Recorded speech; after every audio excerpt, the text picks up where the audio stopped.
Good afternoon.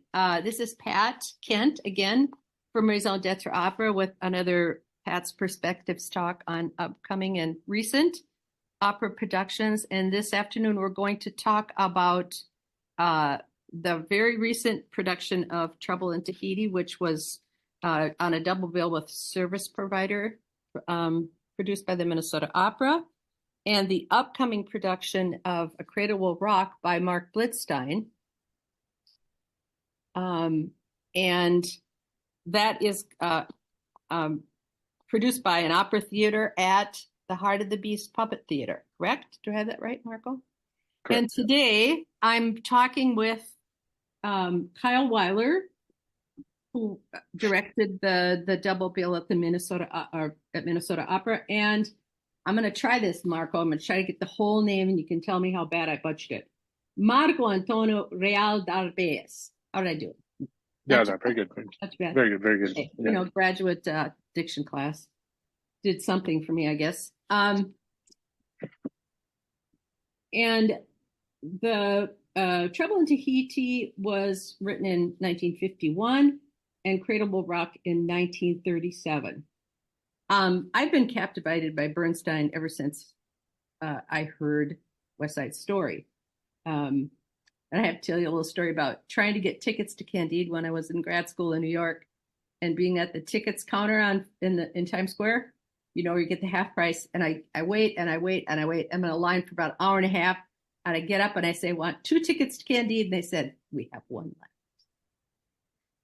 left. So I didn't get to see Candide in that production, but many years later I did. Anyway, I was really kind of, I read about the original production and that it was a total flop, which I couldn't believe, because when I tried to get tickets, obviously it was almost impossible.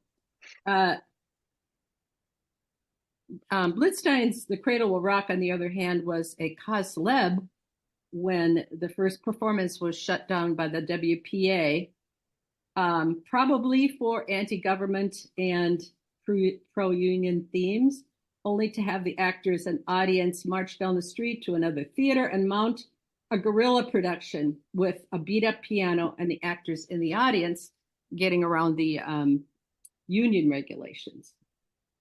And it was produced during the year of the most violent strike of the 30s. Is that correct? The steelworkers strike. So it, I think timing was a big part of it, in the midst of the Great Depression, to do something that was that political. I would say it's a very political show. Whereas, that the initial success probably had a lot to do with that. Bernstein mounted a production of The Cradle Will Rock when he was still a college student. He was conducting from the piano, just as Blitzstein had in the first performance, which led to a lifelong friendship between the two composers. Blitzstein became one of Bernstein's mentors, and Bernstein remained a champion of Blitzstein's music. They came from similar Jewish backgrounds, although Blitzstein admitted to being a modernist musical snob early in his life. To have evolved relatively quickly into the composer of the radical Cradle Will Rock, the much simpler, more popular style, must have meant that external circumstances, the Depression, caused a big turnaround in his outlook and musical style. And I'm hoping to talk to you about that, Marco, some more. I've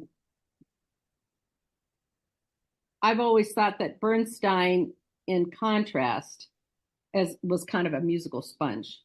He absorbed also not only his classical training, but everything around him as well. He's playing in jazz as a young man already.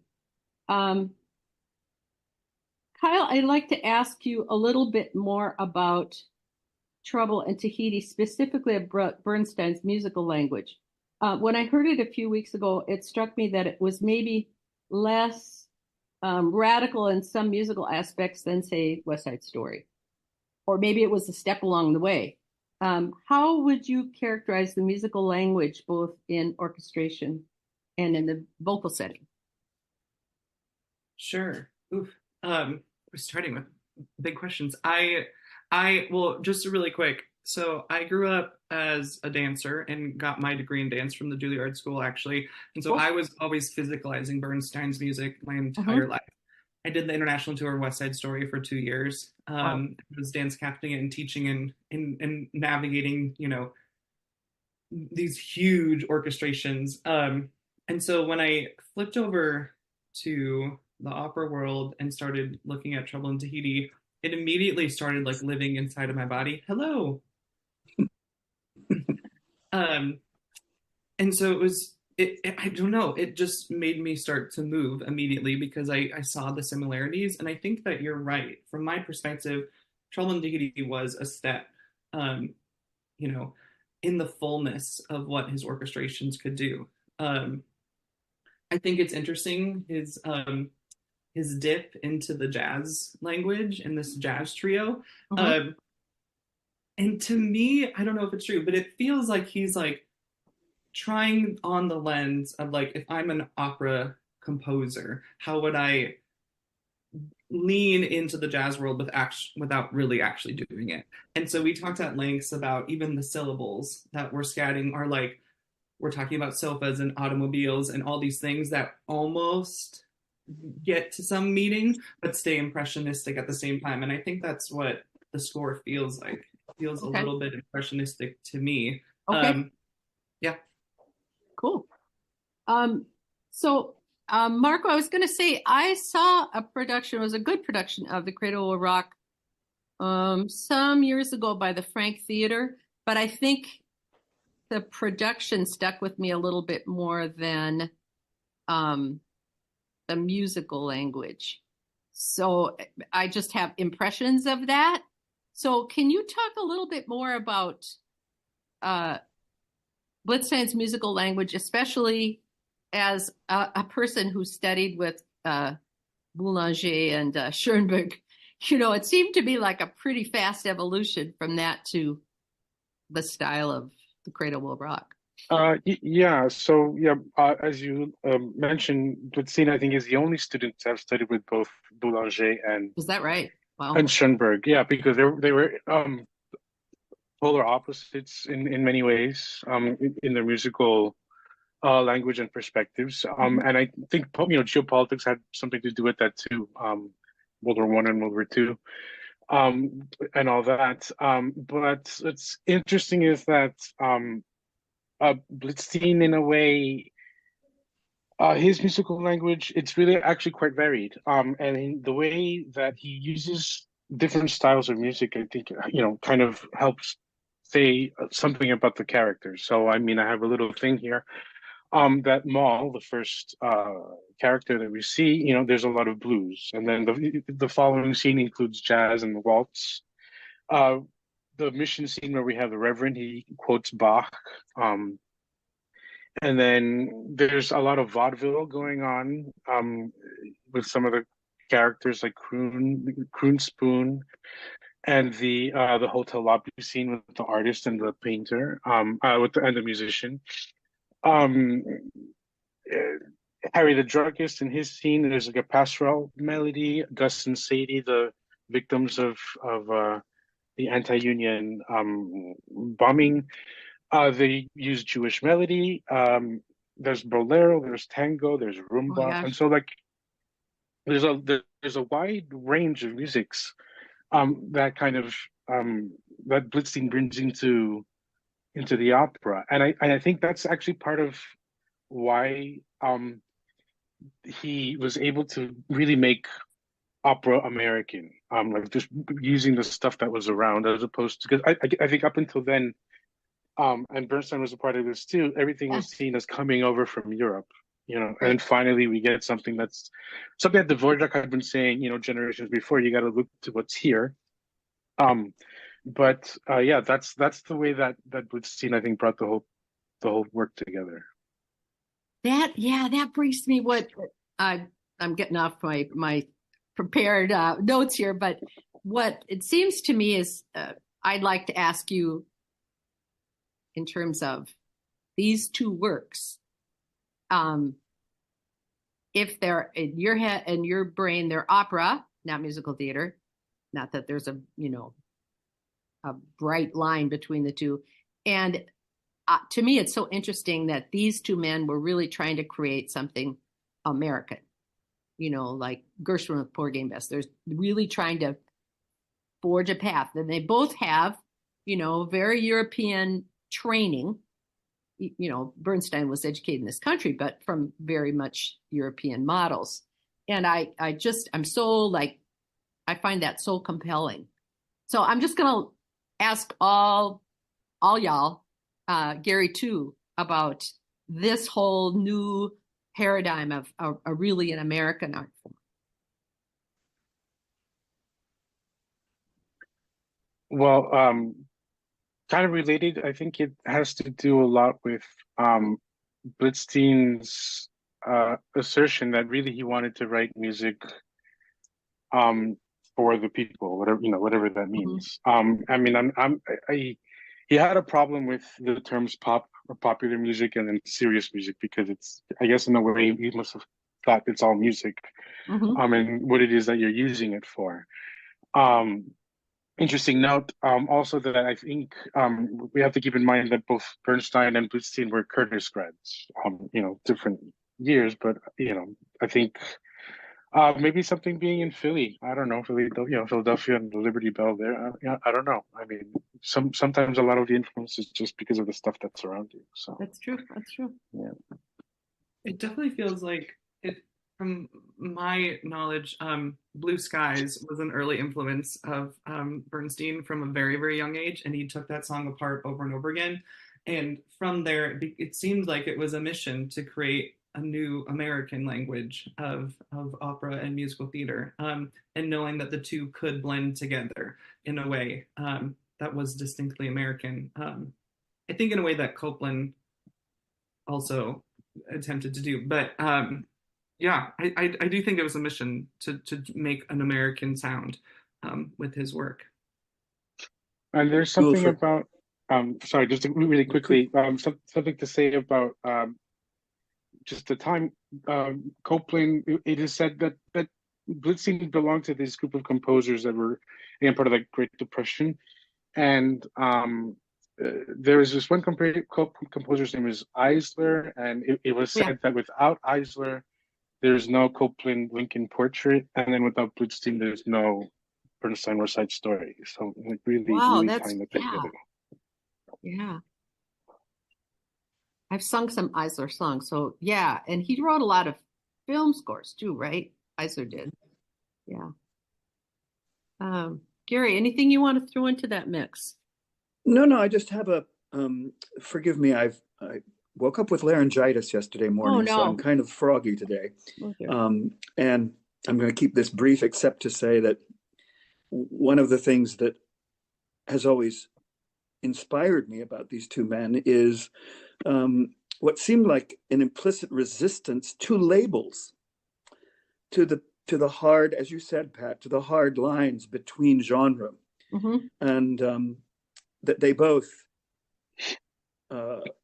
wanted to be able to move fluidly across pre-existing boundaries, to find a language, as has been said, that speaks with great immediacy to the American people, and that isn't predicated on a European model.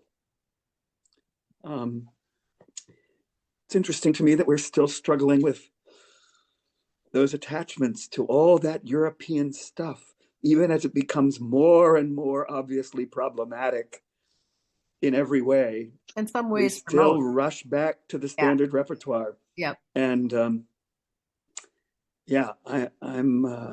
a real Bernstein baby. West Side Story was one of the first pieces I saw in the theater, being born in the 50s.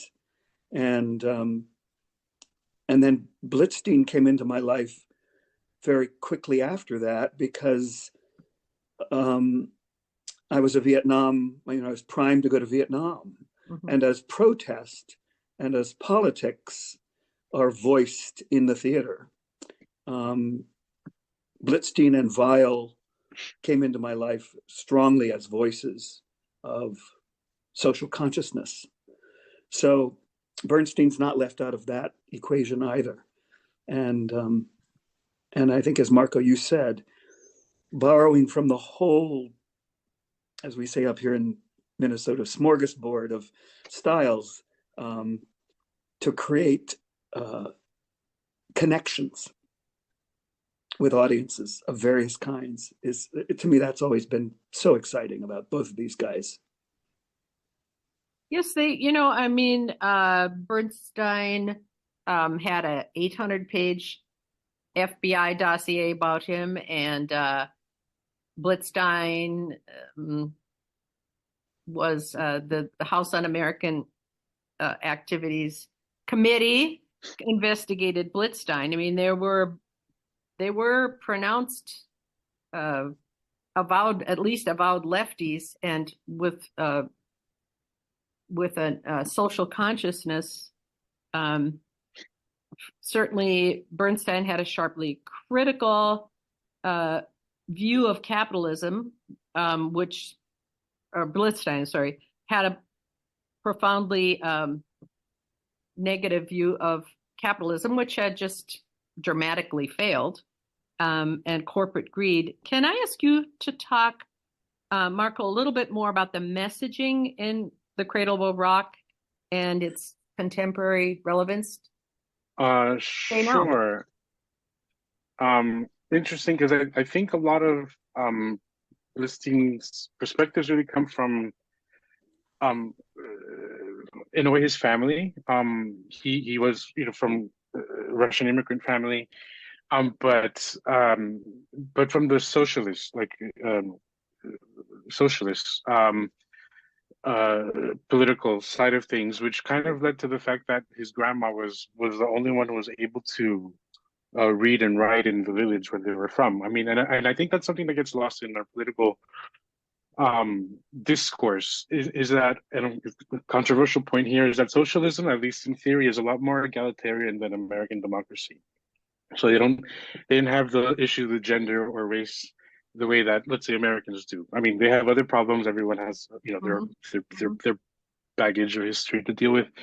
But I think that's what led Blitzstein's grandma to be able to read and write. And then she married someone, and they moved away, and they ended up here. And she actually ran the family bank when her husband died, and so there was already kind of this, at least for the time, quite liberal perspective in the family, and that he came up with, and all that. But and then just to kind of counter, it's an interesting counterpoint about the messaging. Something from Blitzstein himself, something he said in 1938. The Cradle Will Rock is about unions, but only incidentally about unions, adding in 1941 that I'm not writing music plays of social significance. I like people and their problems, and I write plays about the vitality of people today. If they turn out to be social music dramas, so much the better. So, this is from Blitzstein's biography and by Howard Pollack. I'm not sure how really to take that, because I mean, you know what I mean? I mean, it's really kind of in your face, all the issues. Right. But it isn't just about unions and capitalism. And I think, the Honolulu scene is talking about imperialism. Then, the way that religion is used, also with the Reverend scene. I mean, so he touches on a lot of social subjects, and not just the union one. So how do we apply that today? I mean, it's kind of a sad thing to think about, for all the revolutionary talk. And I wanted to put this in the program notes, but revolution and Stravinsky had said the same thing, that revolution can mean like just an upending of things, but revolution also kind of means coming back to where you were, coming back full circle. Mm-hmm. So we kind of see this, as Gary pointed out, we kind of see the same types of issues today when we're dealing again with questions of capitalism and how much is too much, issues of immigration, issues of work, just the dignity of work. So Yeah, very relevant to today, very timely in lots of ways too. It's always attracted me that first finding The Cradle Will Rock and then stumbling pretty early on into The Little Foxes, into Regina, where a Southern family post-Civil War, wreaks havoc on one another with their greed, in a piece that comments on perhaps what it is to be an American in a certain way. His compass and his, what he wanted to write about, again, Marco, as you said, much more interested in the people than in the politics. And boy, that, between that and then discovering that he's the guy who translated Three Penny Opera and made it suitable for Broadway, for a Broadway success after it failed the first time here, makes him part of a coterie. What a fabulous trio, Bernstein, Brecht-Weil, and Blitzstein. Powerful, provocative, and never losing sight of the humanity of their subjects. Absolutely true.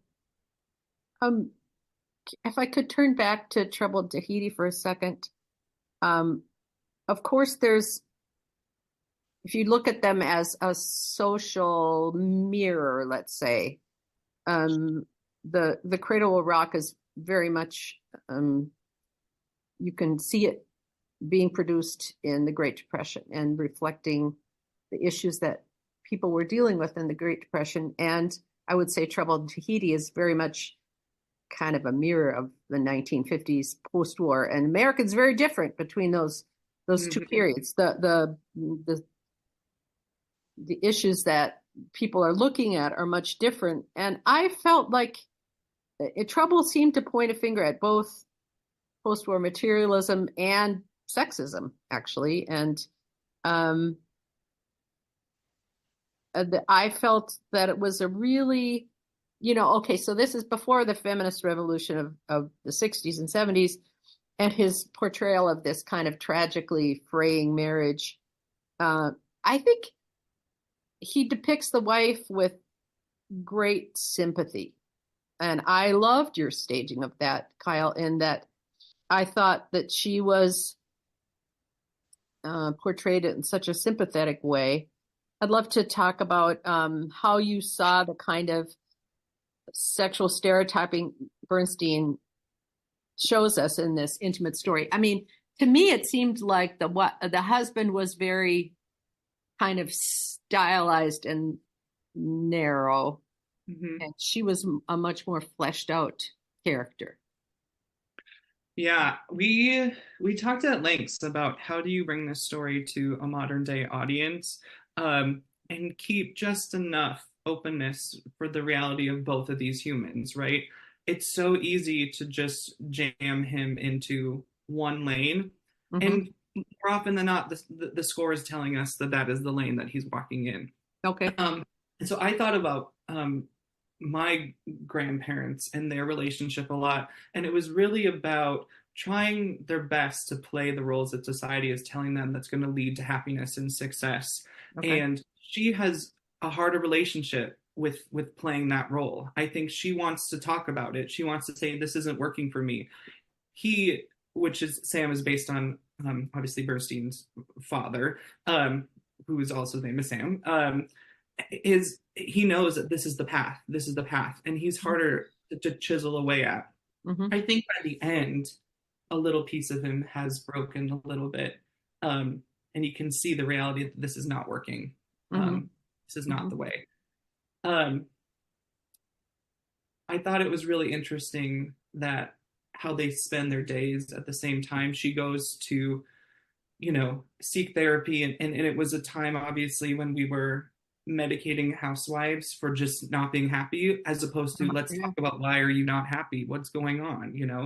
And so the separation of that was interesting, and how they escape their reality. And Sam obviously escapes reality by winning a little trophy, and she goes to the movies to try to find relief. But yeah, that was a lot of stuff. But it was really interesting to try to use the trio as a way of peeking into the window, literally and figuratively. And they're all knowing in the sense that they're like, consumerism is not really the answer. Playing the part is not the answer. It's about the tough conversations that are going to we're going to find success. Yeah. And I thought that Greek chorus bit, you know, the that kind of stylization too,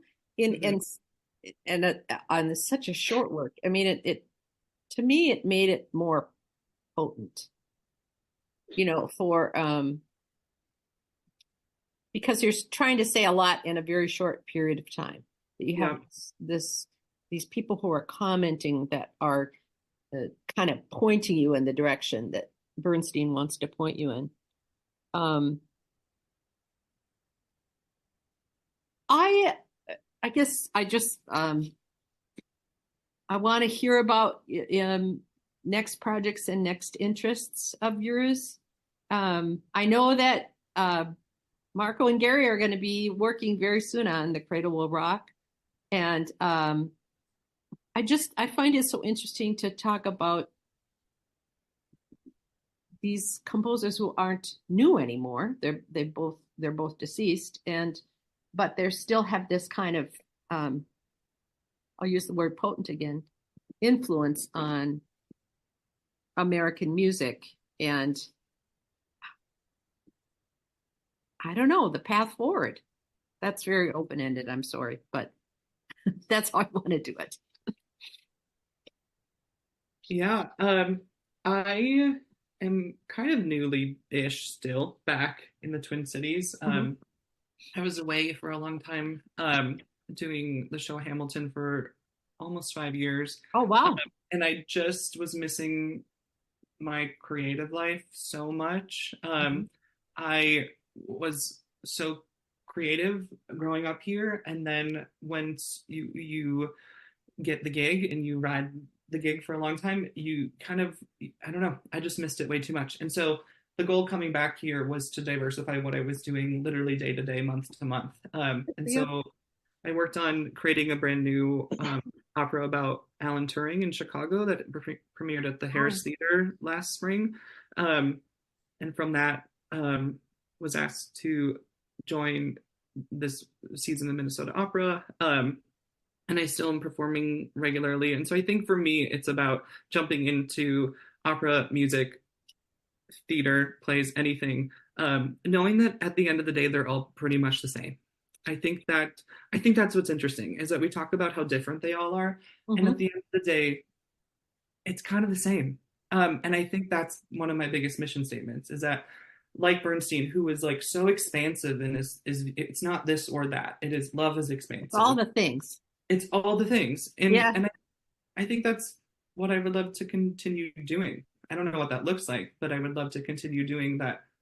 We can bring ourselves fully to any world and any room with our toolbox that we carry with us. So, yeah. Great, thanks. How about you, Marco? Yeah, that's kind of a big question too. But I mean, I'd like to echo a lot of what Kyle says. There's just I mean, I take this historical point of view because what part of my job is with the Bach Society of Minnesota, and we're a period ensemble. And what's happened here in Minnesota, I'm from Miami. I don't know if you can hear the accent, but so traded the beach for all this. One of my favorite places, Miami. One of my favorite places.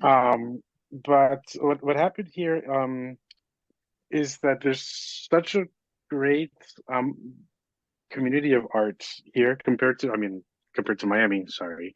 But and then that's how I got into the Bach Society, and then got into the Baroque thing. And then I realized that the Baroque people, like Bach, we think of him as a German composer, but he was writing Polish music, he was writing Italian music, he was writing French music, he was writing Latin American music. The Chaconnes and Passacaglia come from Latin America. And kind of echoing again what Kyle was saying, it's just that we have all these artists, all these great artists who are just trying to bring everything within their reach into their practice, right? And so one thing that I do align myself with Mark Blitzstein is, the work for social good. And this probably comes from, I did a stint as an assistant conductor in Venezuela with El Sistema, and the headquarters in Caracas there, it's called the Center for social good through music. I mean, so like, the sistema and that culture there is the idea that music is for social good. Coming back to here to Minnesota, in the classical music field, what happened here with George Floyd changed the whole conversation. And there's a special responsibility that I believe that the artists here feel to, have those tough conversations. And because of that, I mean, the Twin Cities is in a very influential position to really, because again, we here have the responsibility since it happened here. Me personally, I lived 2 blocks away from Lake Street when it all happened. So, so part of the thing that I'm doing is I'm looking at just kind of breaking that line of what we call classical music. Because again, back to the point where everyone for centuries has been grabbing, influences from everywhere, wherever they can grab them. And again, here, it's very interesting that the Twin Cities, for me, in lots of ways, is much more diverse than Miami. We think Miami, as being the city closest to the United States, the capital of Latin America. But in a way, I feel that Miami is a lot of Latin stuff, and it kind of all blends in, and it becomes a real melting pot in a way, which I'm not so comfortable with that term anymore, melting pot. Here in Minnesota, it's much more of a salad because you have much more of the globe represented here in the Twin Cities. You have Africa, you have Asia, you have all these things, and and so I'm interested in creating spots where everyone can have their thing, but then those spots where you can mix it up, because again, as Kyle was saying, we call it this, we call it that, but it's kind of the same. We're all trying to say the same thing with different languages. If you were to call jazz a language and rock a language. And so all that to say, next project is we're bringing I'm doing a project with Teatro del Pueblo, where they're recontextualizing Romeo and Juliet. They've taken it from Verona and put it in Nogales on the border. Wow. And then I'll be doing music with that, because I'll be taking music from the Baroque, and then just kind of modernizing it with, I don't know, whatever's here. So kind of bringing that practice of bringing it in like here. So that's one thing. And I'm also working on a Baroque and tango project. Again, just mixing it up. In a way that doesn't mean, Piazzolla, Vivaldi, Four Seasons. That's kind of been done a lot already. But, but finding different ways to mix it up. So yeah, that's what I'm about. Kind of, again, very similar to Kyle about, it's all the same stuff, and just kind of sharing it and putting it out there. I like the salad, and I'm so interested in classical music getting out of that silo of, being an elitist art. It just drives me buggy, actually. So I love that, what you're doing. I just love it. Thank you. Gary, is there anything you want to? This may be a can of worms, but okay. I'm curious about what you have found in terms of the artists in our community who have the skills and interest to work across disciplines. What has been your experience as you do work that is slippery in terms of genre, and the people who move from musical theater to straight theater to opera to musical comedy? What is your impression of the artists here in town who are most positioned to do that kind of work? Yeah. I'll get there. I have to. So when I was studying classical contemporary dance for my college education, musical theater was so frowned upon, and it was like, what ballet companies are you auditioning for? And I said, absolutely none. That is not my path at all. And they're like, why did you even come here? And I said, because this was a step that I needed to take. You know, it's the training ground. It's how you learn how to do one thing, which teaches you how to do everything. Like really stay there long enough that it teaches you more about life than you want to know. So everyone senior year was like, how do I get into musical theater? How do I do this? How do I do that? And I was like, because that's where the creativity, that's where the work is. That's where like everything is. Similarly, having come off of this experience with Minnesota Opera, as we're wrapping up, everyone's like, "Can you coach me for the musical theater world? Can we work together? I want to like get into the musical theater world." And it was so interesting because if we can just let go of what these parameters are and take our training and apply it wherever we can, first our work gets so much richer, right? Like, and it is about bringing in as many communities into the work, as many different talents into the work. But I think there is a hunger for that here to cross between worlds, honestly, because it's necessary. It's necessary for me to keep working, to go off of a Gershwin piece into the opera, into this next, and then the next thing is a Rodgers and Hammerstein, and the next thing is this, because we have to work, right? But also it piques our interests. Like it keeps us learning and keeps us growing, and understanding scale is so interesting to me, of how people can apply one sense of scale to one work and then bring it more intimately. So I think our community is filled with artists who want to do that. I think that we need to keep pushing forward, that it's not controversial. It's exactly what we should be doing. It's our job. You know, and I had I've been a classical singer my whole life and spent my life doing that. And about 20 years ago, I took a class in Irish music, which is none of it's written down. You have to learn by ear. And then I took a couple different jazz things. And I thought, oh my God, like, where have you been all my life? And it's made me so much better all around. It's like the world is, our world as musicians, as artists, is so big. And I feel like, that I rail against those boxes. I just rail against it. We should talk more. Anyway. Well, gentlemen, as you probably know, raison d'être, on one level, is about performance opportunities. And one of the things that inspired me about the kind of work that both of you are doing is to nurture opportunities for composers and librettists who write work that defies genre boundary. And it's been my experience that new work often succeeds best when it is written for particular artists and then is handed to the larger world. And so I'm always trying to encourage the creation of work that insists on and provides opportunity for singer-actors to stretch and to work without limitation.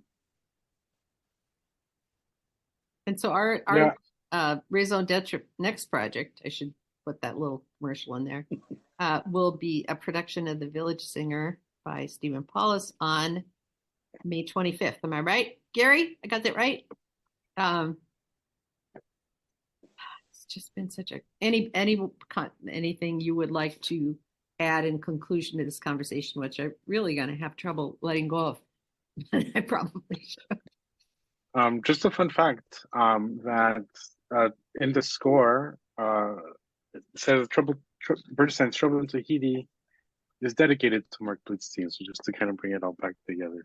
Thank you for doing that. Yeah, that was actually the seed that made me say to Pat, what do you think about that conversation of these things happening in our community about the same time? Yeah. Marco, can you give us the dates of the AOT production? Because I think we had that. Sure. The AOT will be opening night will be on April 18th, which is a Thursday. And then we'll have a show on the following Friday, the 19th, the 20th, and we close on the 21st. The final performance Sunday, the 21st. Really looking forward to it. Well, I can't tell you how much fun it's been to talk to you. It's really gratifying to have this conversation, and I hope we get to do it some more. And I thank you so much for your time and your talent and your contributions to the Twin Cities music scene. I'm just very grateful. Thanks so much. Thank you for having us. Satisfying conversation. Appreciate it. Have a good one. Have a good one. Thank you so much. Bye-bye.